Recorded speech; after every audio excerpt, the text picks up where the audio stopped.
Bom, então vamos ao segundo painel desta quarta-feira.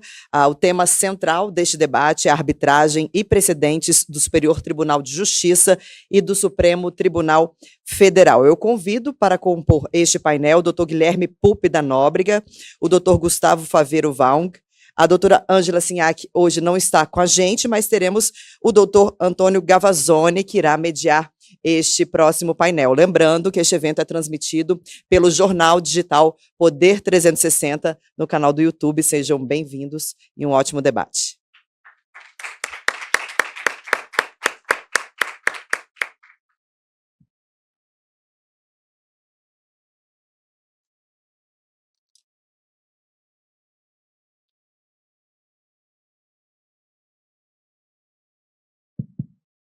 Bom dia a todos. Vamos dar prosseguimento a esse segundo painel do evento e vamos tratar objetivamente agora de arbitragem e precedentes no STF e no STJ. Acho que um dos temas que mais tem sido debatido nos últimos tempos a respeito da matéria é a vinculação ou não dos árbitros aos precedentes judiciais.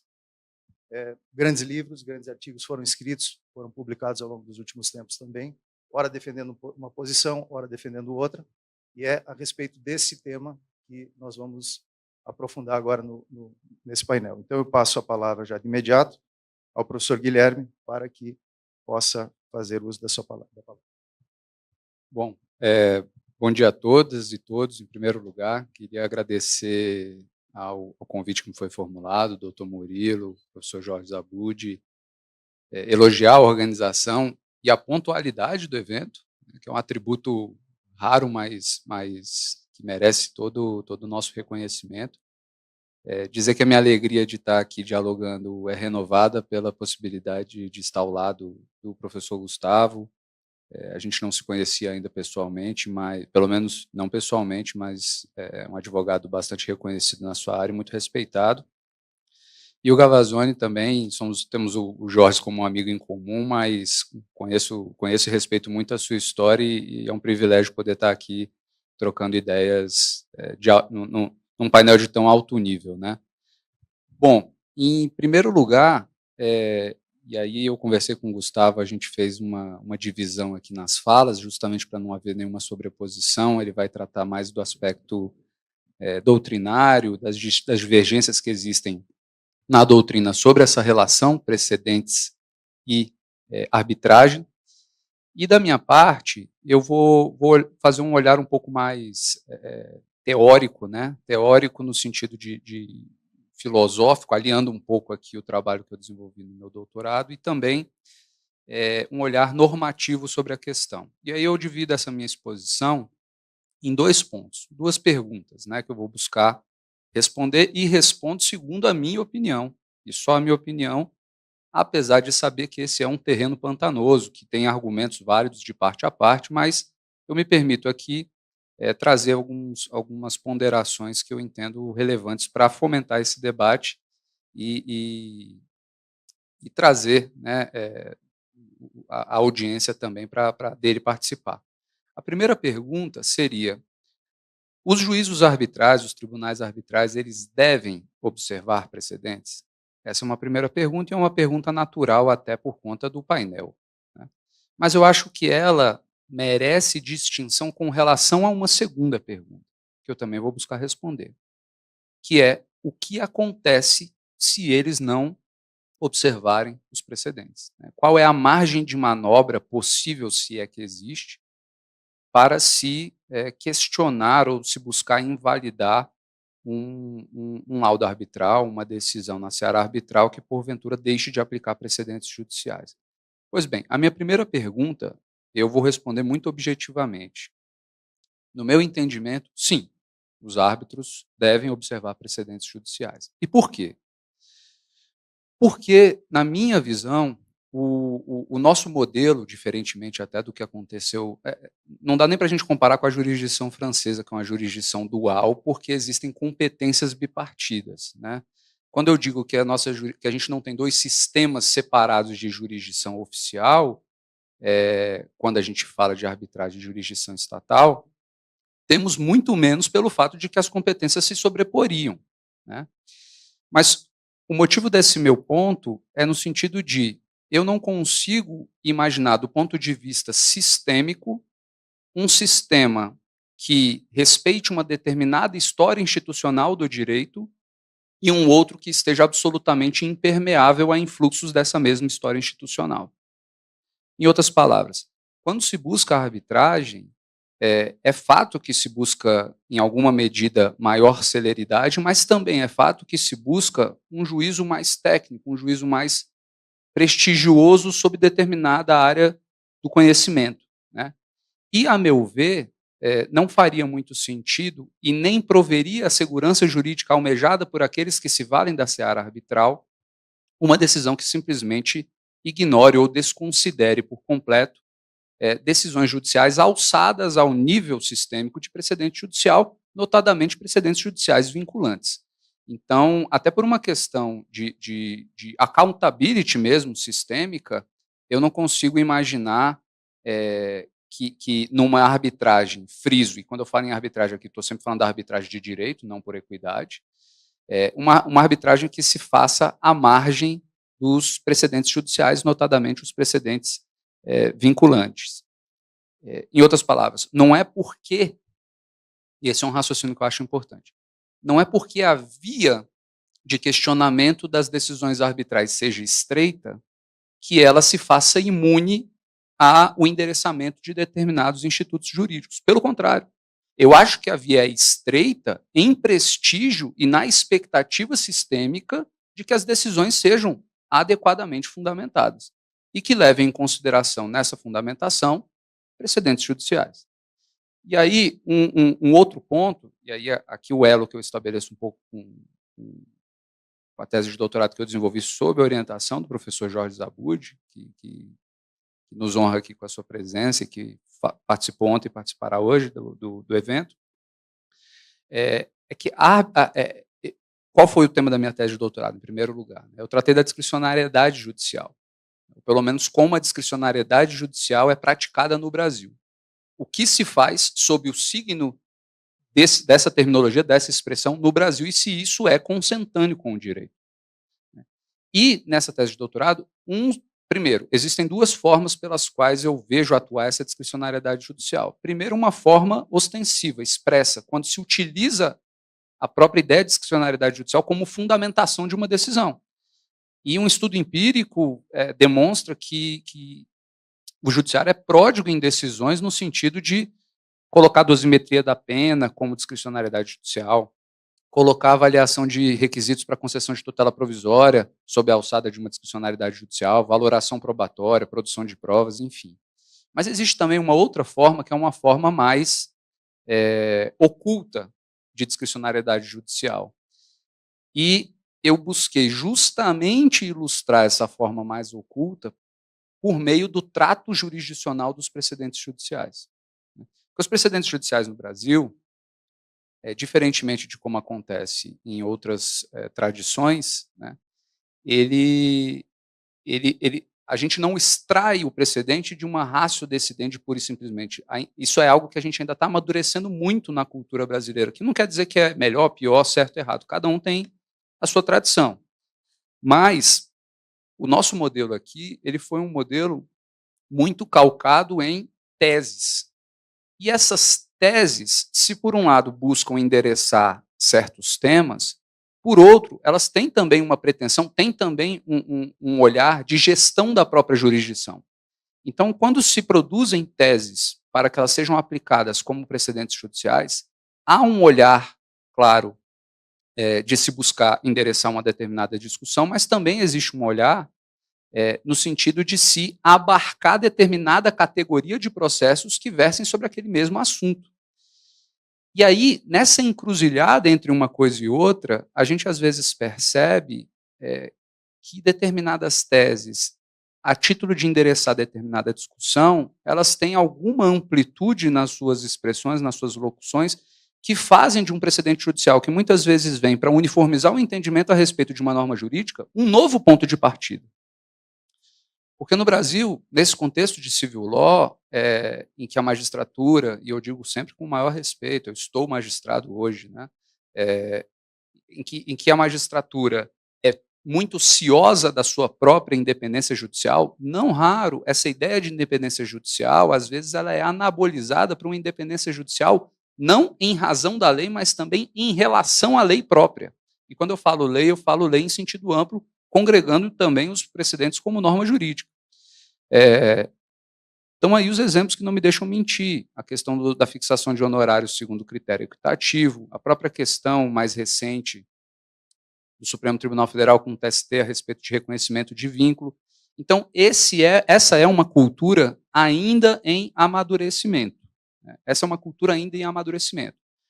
Mas que, a despeito da velocidade com que se caminha, eu vejo esse caminhar acontecendo na direção certa. E que direção é essa? Uma direção no sentido de se prestigiar cada vez mais os precedentes judiciais. E se esse é o caminho que tem sido trilhado pelo judiciário, eu não vejo motivos, eu particularmente não vejo motivos para que seja diferente em outras searas em que se busque fazer atuar o direito vigente, né?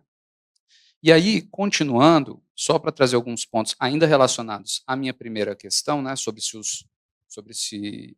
os árbitros, os painéis, os tribunais arbitrais, eles devem ou não aplicar precedentes, eu gosto de ilustrar também uma mudança que às vezes passou despercebida para alguns no CPC de 2015 com relação a uma das hipóteses de cabimento da ação rescisória, que abandonou a violação à disposição literal de lei para violação à norma jurídica.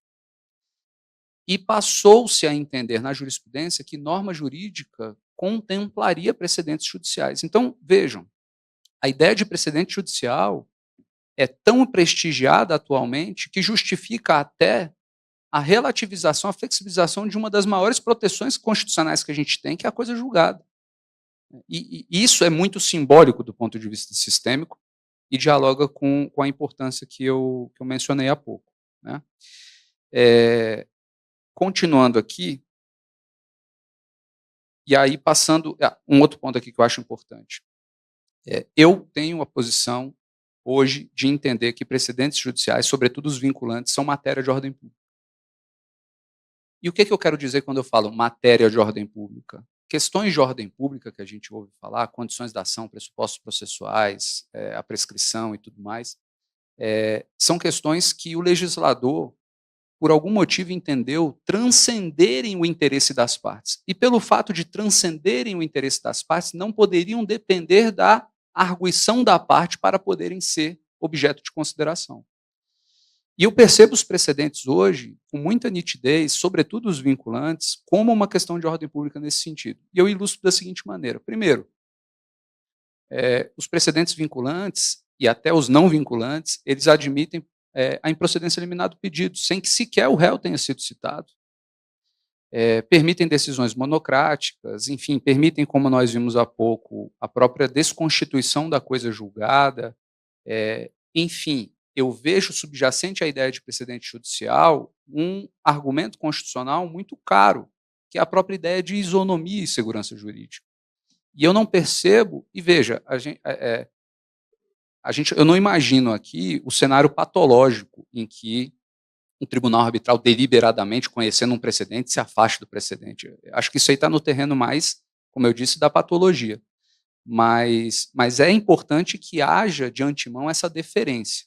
E aí eu entro já na minha segunda pergunta, tendo em vista aqui o avançado tempo, que é o que fazer com relação a eventuais decisões que deixem de observar precedentes judiciais. Tenho certeza que o Gustavo vai tratar disso sob o viés doutrinário, mas me permito aqui 2 aportes muito rápidos com relação ao entendimento, por exemplo, do Fred Didier, do Guilherme Riso Amaral, da Sofia Temer. Eles têm uma posição no seguinte sentido: a observância do precedente funcionaria como uma espécie de soft law, de fato, carente de um enforcement, mas que tem uma conotação persuasiva no sentido de instar a sua observância, ainda que não haja uma medida ou um mecanismo imediato para se questionar uma eventual inobservância. Eles deixam isso muito claro, apesar de fazerem uma ressalva com relação à possibilidade de se uma das partes, no juízo arbitral, houver apontado ou invocado a incidência de um precedente, haveria necessidade de endereçamento sob pena de afronta ao próprio contraditório. Essa seria uma via indireta de questionamento. Eles também colocam a possibilidade, e aqui eu já caminho para a fundamentação da minha resposta pessoal sobre essa pergunta, eles colocam que uma das vias também possíveis de questionamento acerca da validade, e, de novo, eu vou falar aqui um truísmo, né, mas a análise judicial das decisões arbitrais não transita no terreno do certo ou do errado, e sim do válido ou do inválido. E aí, uma das chaves, segundo eles, para se atacar uma eventual invalidade da decisão arbitral em razão da inobservância de um precedente judicial seria a própria invalidade da convenção de arbitragem, né? E aqui o ministro Benedito mencionava sobre a arbitragem na administração pública. Me parece fora de dúvida que não faria sentido numa arbitragem de direito da administração pública, na convenção de arbitragem, se colocar a incidência do direito vigente, ressalvando a incidência de precedentes judiciais, sob pena, inclusive, de as convenções de arbitragem servirem como uma espécie de estratagema para contornar a incidência de precedentes judiciais. Algo com o que, segundo eu penso, o judiciário não tende a coadunar, né? Mas, caminhando, que eu vejo meu tempo já estourando aqui, o que eu penso, além dessas visões doutrinárias que eu mencionei, que poderiam funcionar como vias para um eventual questionamento de uma decisão arbitral que não observe precedente judicial. Primeiro, o artigo 1º da lei de arbitragem fala tanto o artigo 1º quanto o parágrafo 1º fala da necessidade de a arbitragem endereçar direitos disponíveis.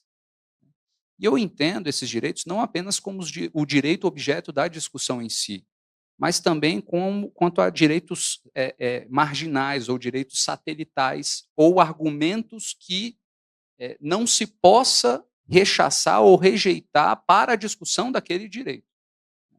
Então, esse é um primeiro ponto. Eu questionaria a validade de uma convenção de arbitragem que, ao dispor acerca do direito vigente, ponha a salvo ou faça um recorte que afaste precedentes judiciais. Um segundo ponto. O artigo 2º fala da possibilidade de as partes, e o parágrafo 1º em particular, da possibilidade de as partes deliberarem sobre o direito vigente, desde que não se atente à ordem pública. E aí vem bem a calhar aquele meu argumento no sentido de considerar precedentes judiciais em matéria de ordem pública. Basta que a gente veja o seguinte: se fosse uma sentença arbitral estrangeira a ser homologada no Superior Tribunal de Justiça, um dos requisitos para homologação é a não contrariedade à ordem pública. Se se entender que precedentes judiciais são matéria de ordem pública, uma sentença arbitral, porque estrangeira, não possuiria eficácia executiva no Brasil, porque haveria de ser diferente com relação a uma sentença arbitral doméstica. E, caminhando já para o fim, prometo, o artigo 32 fala: é nula a sentença arbitral se for nulo o compromisso ou nula a convenção de arbitragem, que eu reputarei nula se fizer esse recorte, pondo à margem do direito vigente questões de ordem pública, e se não contiver os requisitos do artigo 26. E aí o artigo 26, inciso 2, fala dos fundamentos da decisão, onde serão analisadas as questões de fato e de direito. Questões de direito que sejam cogentes, impositivas, imperativas, de ordem pública, cognoscíveis, inclusive de ofício, não poderão deixar de ser endereçadas nessa fundamentação da decisão arbitral. Então, seria mais um caminho, talvez, para se questionar judicialmente essas decisões. E, finalmente, ainda que saindo do terreno da ação anulatória, a gente não pode desconsiderar que o cumprimento de sentença de uma decisão arbitral, ele enseja uma impugnação. E essa impugnação, uma das vias de impugnação, é o argumento da inexigibilidade da obrigação. E essa inexigibilidade, ela está também presente na forma do próprio parágrafo 15 do artigo 525, quando a obrigação contrariar decisão proferida pelo Supremo em controle concentrado ou até em controle difuso, que nem sequer é precedente vinculante, a não ser que que se trate de um precedente firmado em repercussão geral. Mas vejam, em impugnação ao cumprimento de uma sentença arbitral, eu posso afastar a própria exigibilidade da obrigação se essa obrigação estiver em dissonância com o entendimento firmado pelo Supremo Tribunal Federal, até mesmo em controle difuso, o que, numa interpretação sistemática, a meu ver, favoreceria também a necessidade de se prestigiar os precedentes judiciais. E, o último ponto, até um artigo do professor Jorges, a própria Constituição atribui eficácia erga omnes a decisões do Supremo em controle concentrado. E quando a gente fala em erga omnes, não há uma ressalva sobre justiça estatal ou justiça arbitral. É para todos.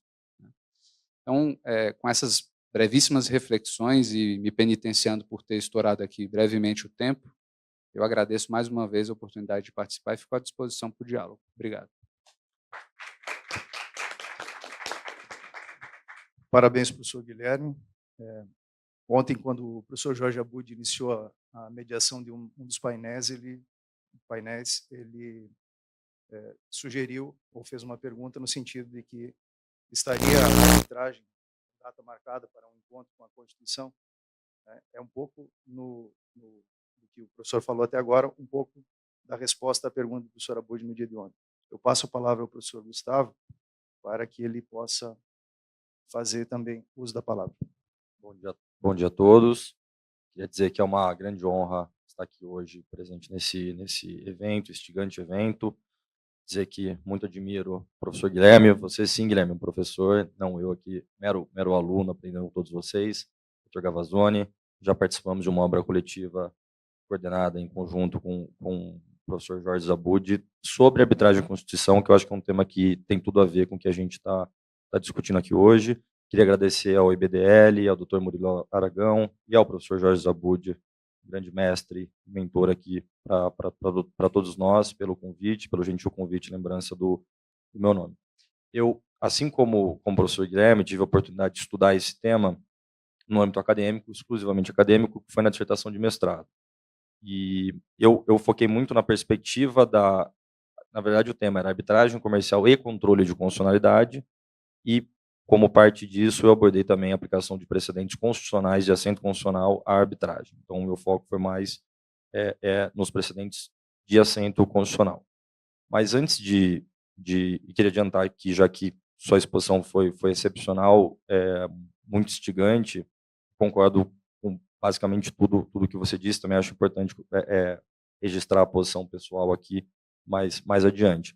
Mas eu vejo esse tema, arbitragem e precedentes, vamos dizer assim, nos tribunais de cúpula de uniformização do direito brasileiro, seja em âmbito infraconstitucional da lei federal, no caso do STJ, seja no caso do Supremo Tribunal Federal, normas constitucionais. Há dois enfoques que nós podemos dar para esse tópico. O primeiro, eu queria tratar brevemente o seguinte: os precedentes do STJ e do STF em matéria de arbitragem, como eles contribuíram até hoje para o desenvolvimento da arbitragem, para nós estarmos aqui hoje falando desse tema e pela arbitragem ter virado o que virou um instituto, aí, como o professor Sérgio Bermudes já mencionou com felicidade, um instituto florescente, no sentido de um instituto que tem se desenvolvido, um instituto que é muito aplicado, enfim, constantemente utilizado. Então, se a gente parar para pensar, a arbitragem ela teve o salto inicial, o pontapé inicial dela como desenvolvimento efetivo no Brasil, foi graças ao Supremo Tribunal Federal.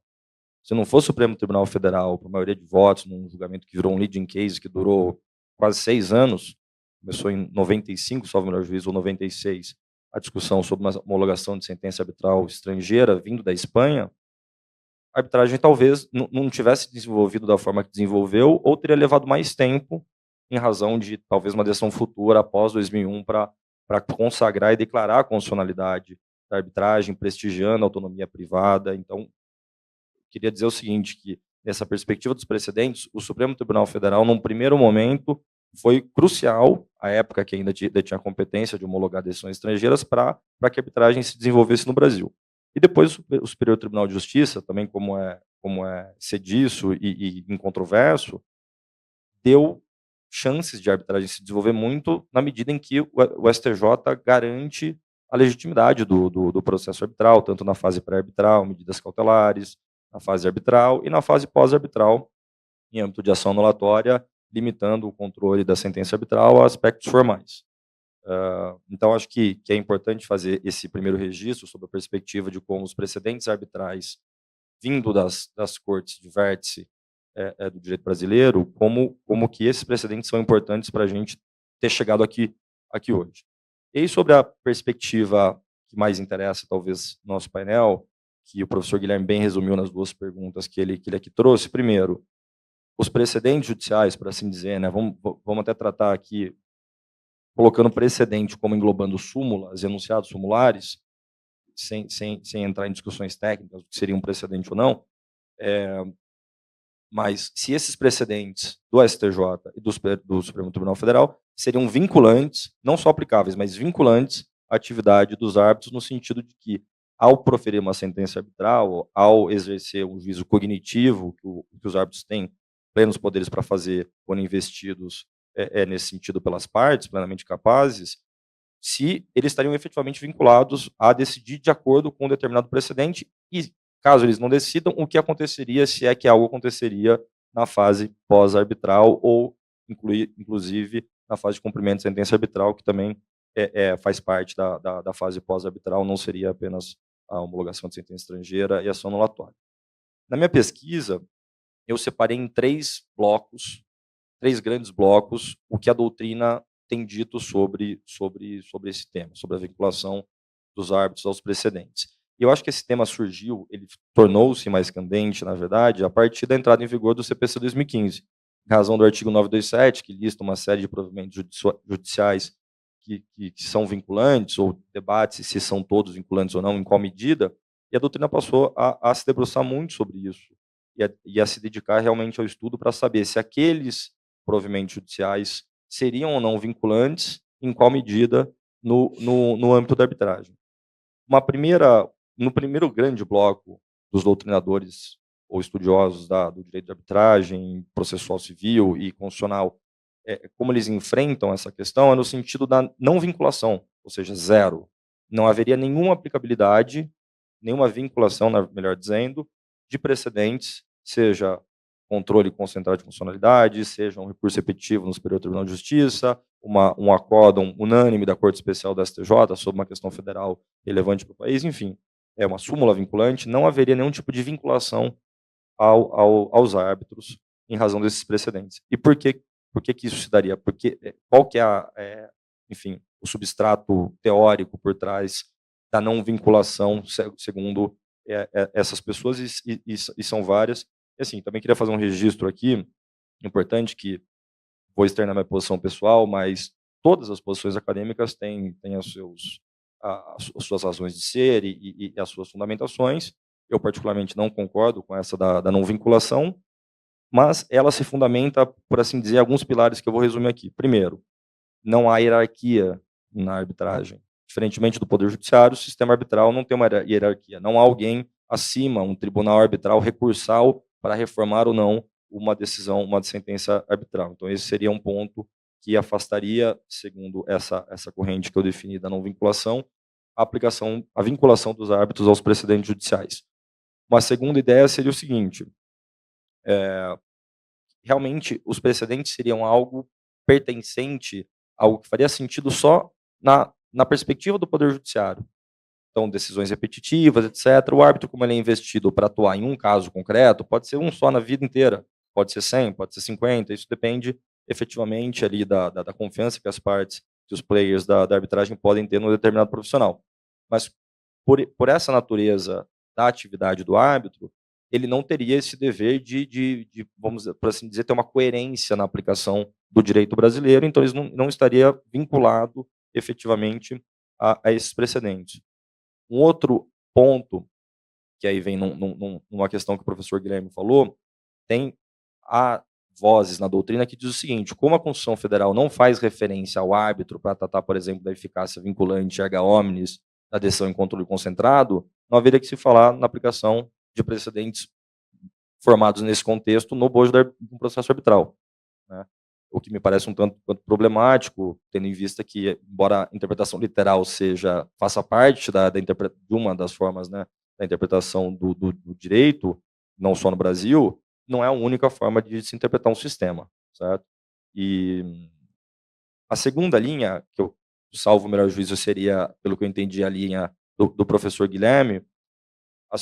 Há uma linha doutrinária que defende a vinculação, mas essa linha doutrinária ela varia um pouco com relação a quais seriam os precedentes aplicáveis ou não à arbitragem, ou seja, tem voz na doutrina que defende graus de força de vinculação, então teriam precedentes mais fortes do que outros que seriam aplicáveis à arbitragem, eu já vou falar um pouco disso, e essas pessoas também variam na consequência da não aplicação do precedente. Então, aí seria a fase pós-arbitral, tipicamente uma ação anulatória. Então, qual que seria a base teórica assim, primordial dessa linha, da segunda linha, então, segundo o grande bloco? Os precedentes judiciais são fontes do direito, ponto. Sendo fontes do direito, obviamente, eles fazem parte, como o professor Guilherme mencionou, ao dizer que a lei, a referência à lei para ele, engloba precedentes, ou seja, jurisprudência, a orientação dos tribunais sobre determinadas questões e temas jurídicos, o árbitro deveria, aplicando o direito brasileiro, seguir precedentes judiciais. E quais seriam esses precedentes?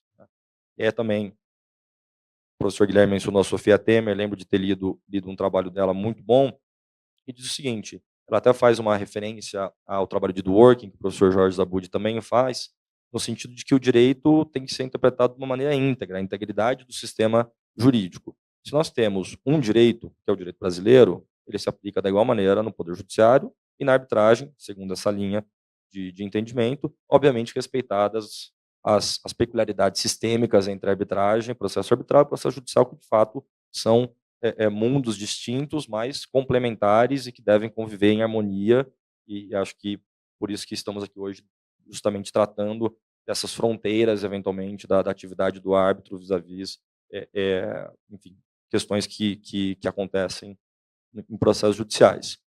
Então, essa linha da doutrina vê o precedente como uma fonte do direito, o direito tem que ser, a interpretação jurídica deve ser íntegra, deve existir uma coerência, uma coesão, na verdade, entre os sistemas. Ele tem um texto muito interessante do ministro Salomão com o Rodrigo Fux, ele trata justamente disso. Fala, olha, ele defende essa linha, consideraria os dois nesse segundo bloco que eu acabei de mencionar, então, portanto, que defendem a vinculação dos árbitros ao precedente com consequências jurídicas na fase pós-arbitral, não irrestritas, mas algum tipo de consequência jurídica para essa linha haveria, falando aqui no âmbito acadêmico, e eles fazem uma referência que me chama muito a atenção, que é no seguinte sentido, não há motivo para que um tribunal arbitral tribunais arbitrais passem a deixar de aplicar precedentes judiciais, porque isso colocará em xeque anos de desenvolvimento do Instituto, da coesão, do avanço na coesão entre os sistemas arbitral e judicial, que é isso que as legislações têm feito, da reforma de 2015 pontual na lei de arbitragem, que foi mencionada pelo ministro Anastasia aqui, que incluiu, de fato, a referência à possibilidade de arbitragem com índice da administração pública, mas tudo isso tem um desenvolvimento, há uma tentativa de coesão, de que os sistemas se comuniquem, e não aplicar precedentes judiciais por simplesmente dizer que o sistema é diferente, poderia colocar em xeque essa coesão em prejuízo da arbitragem, porque no fim das contas é o judiciário que dá a última palavra sobre a integridade do processo arbitral, e foi essa a mensagem que eu pude perceber lendo esse texto, então, que faz parte dessa segunda linha. Eu vejo aqui que o meu tempo também está se esgotando, mas eu acho que como a gente está em dois, e com moderação a doutora Ângela, infelizmente, não pôde estar aqui presente com a gente, vou abusar um pouquinho aqui do tempo, peço perdão por isso. A terceira linha, então, bom, completando aqui na segunda, desculpe, algumas pessoas então defendem o seguinte, precedentes fortes que seriam aplicáveis efetivamente à arbitragem, que vinculariam a atividade do árbitro, a atividade decisória do árbitro. Precedente do Supremo Tribunal Federal. Decisões do STJ, acordos do STJ, incidentes de resolução de demandas repetitivas, incidente de assunção de competência. Então, essa doutrina, por exemplo, essa vertente doutrinária, não diz que um precedente no tribunal estadual, um acordo, no agravo de instrumento, vamos dizer, no Tribunal de São Paulo, e aqui não estou fulanizando o tribunal, mas dando um exemplo no tribunal estadual, ou poderia ser um tribunal regional federal, isso não vincularia por si só, mas sim aqueles precedentes do STJ e STF, por serem, de novo, as cortes que, de acordo com a Constituição nossa, são responsáveis por uniformizar o entendimento do direito brasileiro em suas duas facetas, aí, infraconstitucional e constitucional. Um acórdão de um tribunal estadual, de acordo com uma parcela dessa doutrina, vincularia os árbitros na medida em que, por exemplo, o direito municipal fosse aplicável. Então, uma hipótese talvez na arbitragem de administração pública, se um direito municipal do município de São Paulo fosse aplicável, como a STJ não cabe decidir esse tipo de matéria em grau definitivo, da última palavra sobre a interpretação de lei municipal, e o Tribunal de São Paulo poderia, então, nessa hipótese, seria vinculante, seria um precedente forte, por assim dizer. Há uma terceira e última corrente aqui, um grande bloco, nesses 3 grandes blocos que eu mencionei, que entende que o que vincula efetivamente os árbitros, e também há consequências da não aplicação, da não obediência, da não observância dessas decisões na arbitragem, são os precedentes de assento constitucional, portanto, os precedentes oriundos do Supremo Tribunal Federal. Não é que essa corrente doutrinária negue a importância dos casos oriundos do Superior Tribunal de Justiça, não é isso. Mas há uma terceira linha que mais fundamentada na interpretação da Constituição, e aí vem novamente decisões de controle concentrado, súmula vinculante, controle difuso também, eventualmente, ou seja, decisões em recurso extraordinário, sobretudo quando o Senado Federal exerce a competência do artigo 52, inciso 10, que há controvérsia se ainda está em vigor esse tipo de dispositivo, mas quando o Senado suspende uma decisão de constitucionalidade em razão de uma decisão do Supremo Tribunal Federal em recurso extraordinário, ela teria o mesmo efeito, portanto, com esse mecanismo do Senado, do controle concentrado. Então, essa terceira linha doutrinária defende que decisões do Supremo Tribunal Federal, decisões com assento constitucional, sobretudo, controle concentrado, recurso extraordinário, com a suspensão do Senado Federal e súmula vinculante, portanto, não súmulas ordinárias, por assim dizer, vinculariam a atividade do árbitro.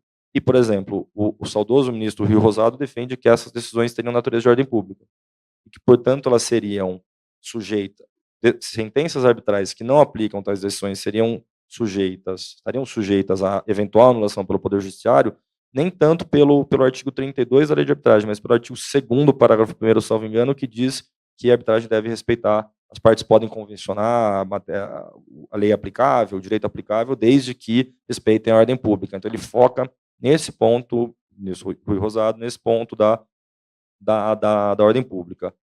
Como que eu vejo aqui essa questão, e aí prometo ser breve para encerrar, já que meu tempo se esgotou. De novo, tendo a concordar muito com o que o professor Guilherme disse, eu acredito que decisões do Superior Tribunal de Justiça, Corte Especial, sessões, questões efetivamente, né, acórdãos bem estruturados, ali, definidos pelo Superior Tribunal de Justiça em matérias de sua competência e pelo Supremo Tribunal Federal, sobretudo pelo Supremo Tribunal Federal, de acordo com essa minha pesquisa, elas são sim vinculantes aos árbitros, porque são fontes do direito, e repito o que eu disse antes, ponto final. Sendo fontes do direito, não tem muito como argumentar, a meu ver, e acho que na linha majoritária da pesquisa que eu fiz, que a doutrina defende, não teria como dizer que, sob a perspectiva do direito brasileiro, de segurança jurídica, de integridade, de coesão de sistemas, que os precedentes não seriam aplicáveis à arbitragem. Portanto, eles são, sim, aplicáveis à arbitragem e vinculam os árbitros. Agora, também compactuo do que o professor Guilherme disse, e fiz essa ressalva na dissertação, que esse parece ser um tema mais teórico, no sentido de que não temos notícias, ou pelo menos eu não tenho, de situações patológicas em que um tribunal arbitral deliberadamente diga o seguinte: olha, a Corte Especial do STJ definiu que o prazo prescricional para tal coisa é de 10 anos. Eu não gosto desse prazo, vou aplicar um prazo de 35. Não temos notícias, porque as pessoas que atuam como árbitro têm consciência disso, obviamente não vão adotar uma decisão dessa natureza, salvo o melhor juízo. Eu lembro até o professor Tucci, logo que o CPC 2015 entrou em vigor, teve um congresso do IBDP, do Instituto Brasileiro de Direito Processual, em Gramado, e houve um debate sobre arbitragem em precedentes. Ele disse: mas me aponta então uma decisão em que um tribunal arbitral deliberadamente ignora um precedente, ou, por exemplo, aplica um dispositivo legal que foi declarado inconstitucional pelo Supremo Tribunal Federal. Isso é fora de cogitação, certo? Pelo menos em tese. E ninguém conseguia apontar efetivamente uma decisão dessa natureza. Mas vamos considerar, por exemplo, que exista casos em que uma decisão, uma sentença arbitral ignora deliberadamente um acórdão do Supremo Tribunal Federal em controle concentrado que diz que determinado dispositivo é inconstitucional. Portanto, retroagindo a data de entrada em vigor desse dispositivo para dizer que ele nunca existiu no direito brasileiro, ou seja, ele não faz parte mais do direito brasileiro. O que eu defendi na dissertação, que uma das possibilidades seria fundamentar uma ação anulatória, e cada caso seria um caso, dizendo que, na verdade, o tribunal arbitral não aplicou o direito brasileiro. Se as partes convencionarem a aplicação do direito brasileiro e uma decisão arbitral aplicar um dispositivo que o Supremo Tribunal Federal já disse que é inconstitucional, portanto, nunca existiu no direito brasileiro, essa decisão não aplica o direito brasileiro. E há outras vozes na doutrina aqui que entendem nesse mesmo sentido. Muita gente diz que, nesses 3 grandes blocos, que o tribunal arbitral poderia, pela fundamentação, resolver qualquer tipo de discussão nesse sentido. E como que isso se daria? Imagine que as partes litigantes suscitam a incidência, a parte requerente suscita a incidência de um acordo do Superior Tribunal de Justiça, da Corte Especial, que determinou que o prazo prescricional é de 10 anos para determinada questão, para discutir uma indenização em matéria contratual. Essa parte suscita esse precedente ao tribunal arbitral, e o tribunal arbitral, fundamentando a sua decisão, fala o seguinte: olha, entendo, reconheço que existe esse precedente, mas ele não se aplica ao caso. Por quê? Por essas razões. Pronto. Pela fundamentação, o tribunal arbitral poderia, portanto, fazer uma espécie de distinguishing para dizer, ou seja, não é que o tribunal arbitral vira escravo do precedente, no sentido, e eu vi essa expressão, agora não me lembro de quem, no sentido que o precedente se aplica automaticamente e o caso de arbitragem seria resolvida a partir da aplicação indistinta daquele precedente. Até porque o professor Jorge Zabud já nos ensinou isso muito bem, os precedentes também formam normas, e essas normas são sempre passíveis de interpretação, certo? Então, fazendo aqui um resumo do que eu penso, diria que, novamente, reiterando, vincula, sim, os árbitros, as partes, a meu ver, precisariam suscitar, e aí talvez a gente tenha uma divergência nesse sentido pequena, professor Guilherme, muito embora questões de fato de matéria constitucional, como, por exemplo, controle concentrado, acredito que sejam de ordem pública, pela relevância, e porque a arbitragem é processo, e sendo processo, ela tem que respeitar a Constituição. A Constituição é de aplicação inexorável e inegociável na arbitragem. Então, se a Constituição, que é a nossa lei maior, determina que decisões do Supremo Tribunal Federal em controle concentrado têm eficácia vinculante erga omnes, ainda que diga juízes, administração pública e particulares e não árbitros, obviamente que isso aplica à arbitragem, porque os árbitros são juízes de fato de direito, exercem uma função jurisdicional e aplicam o direito à espécie. Aplicando o direito à espécie, o direito brasileiro, o precedente faz parte desse direito. Eu acredito que, para evitar qualquer tipo de controvérsia nesse aspecto, caberia o respeito, obviamente, ao precedente e a fundamentação como salvaguarda e como forma de explicar, eventualmente, para as partes que um determinado julgamento não se aplicaria na arbitragem, qual que seria o motivo daquilo acontecer. Acho que seria isso. Muito obrigado.